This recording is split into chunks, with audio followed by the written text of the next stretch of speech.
Cette phrase n'a aucun sens.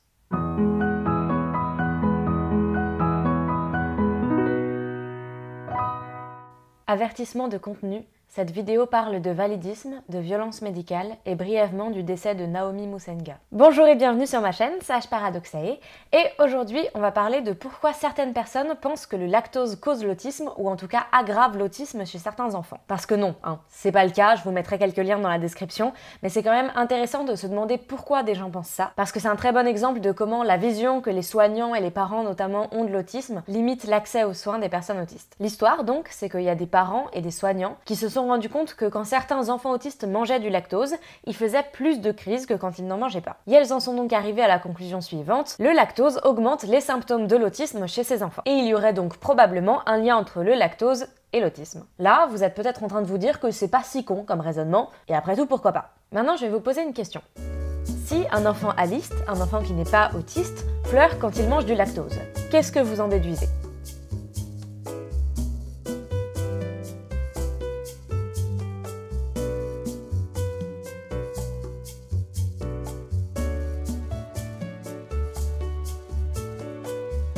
A priori, cet enfant est peut-être intolérant au lactose. Vous commencez à voir venir le problème là ? Maintenant, deuxième question, si un enfant autiste est intolérant au lactose et qu'il mange du lactose, qu'est-ce qui va se passer ?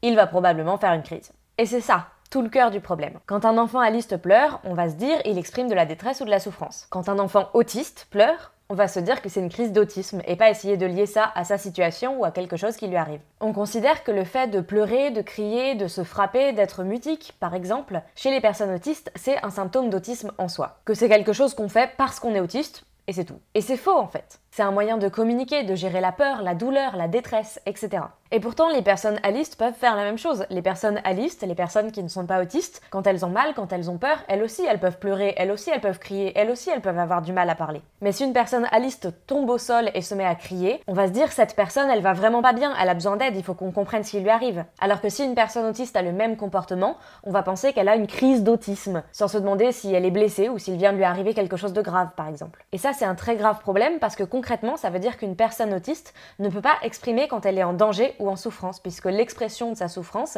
est considérée comme juste de l'autisme. Évidemment, je tiens à préciser que je parle du cas général. Je sais qu'il y a d'autres situations où des personnes en détresse n'ont aucune aide pour d'autres raisons. Je pense par exemple au décès de Naomi Musenga l'année dernière à cause du racisme du SAMU. Mais ce qui est certain, c'est que c'est une vraie problématique pour les personnes autistes et plus généralement pour les personnes avec un handicap psy. C'est vrai pour un moment précis, pour une crise précise, mais à l'échelle de notre parcours médical, ça a un vrai impact aussi. Un enfant aliste qui est intolérant au lactose va être diagnostiqué beaucoup plus tôt qu'un enfant autiste, parce que dans le cas de l'enfant autiste, on va mettre tous ses problèmes et tous ses problèmes de comportement et toute l'expression de sa souffrance sur l'autisme sans chercher plus loin. Je reçois régulièrement des commentaires du type « je m'occupe d'enfants autistes et j'aimerais des conseils pour les aider quand ils font une crise ». Alors je ferai une vidéo plus détaillée sur les crises autistiques, mais très rapidement, juste quand ils vont bien, demandez-leur ce qu'il faut faire quand ils vont pas bien, et puis soyez attentifs en général à ce qui les rassure. Et deux, soyez à l'écoute aussi quand elles font des crises. Même une personne qui parle pas, vous pouvez voir si elle cherche le contact ou si elle le fuit par exemple. Mais bon, en vrai c'est pareil pour n'importe quel enfant. Mais en plus de savoir gérer les crises et aider les personnes quand elles font des crises, c'est vraiment important de se demander pourquoi la personne a fait une crise.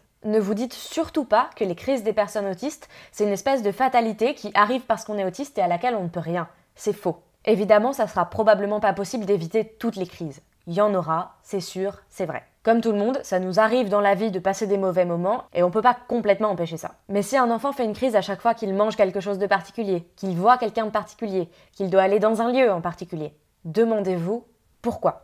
Est-ce que l'enfant a une intolérance alimentaire? Est-ce que la personne lui a fait du mal? Est-ce qu'il se passe des choses violentes dans ce lieu? Si vous expliquez les crises d'un ou une enfant autiste juste par son autisme, vous allez probablement passer à côté de ses problèmes de santé, des violences qu'elle peut subir, ou des difficultés sensorielles par exemple qu'elle peut rencontrer dans un lieu. Avant de finir, j'aimerais préciser que ce que je dis là c'est particulièrement vrai et prégnant dans l'expérience des enfants autistes et des personnes autistes en général, mais que c'est vrai pour tous les enfants aussi. Les caprices, c'est pas un vrai truc. Un enfant qui pleure, un enfant qui crie, il a probablement un problème. Et c'est toujours une bonne idée idée de se demander d'abord pourquoi est-ce que l'enfant pleure ou pourquoi est-ce qu'il crie, avant de partir du principe que c'est juste un truc que les enfants font, de pleurer et de crier sans raison. Et même si la raison, à vous, elle vous paraît minime, si ça met l'enfant dans cet état, c'est que pour lui, ça ne l'est pas. J'ai fait une vidéo assez similaire, mais pour les adolescents et sur les comportements à risque, genre la mutilation, l'abus de drogue, ce genre de choses.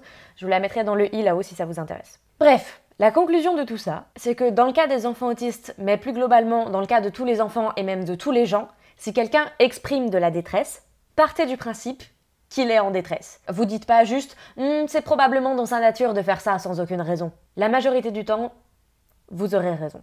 Si cette vidéo vous a intéressé ou appris des choses, n'hésitez pas à laisser un pouce bleu et à la partager autour de vous. N'hésitez pas à commenter si vous avez des questions ou des témoignages sur le sujet, en n'oubliant pas les avertissements de contenu. Moi, si je peux, je serai ravie de vous lire et de vous répondre. Vous pouvez aussi vous abonner à la chaîne ici et sur mes réseaux sociaux pour être au courant de la suite.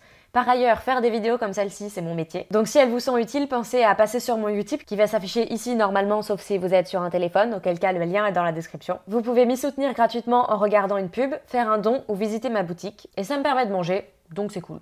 Sur ce, je vous souhaite une bonne fin de journée et à dans 2 semaines.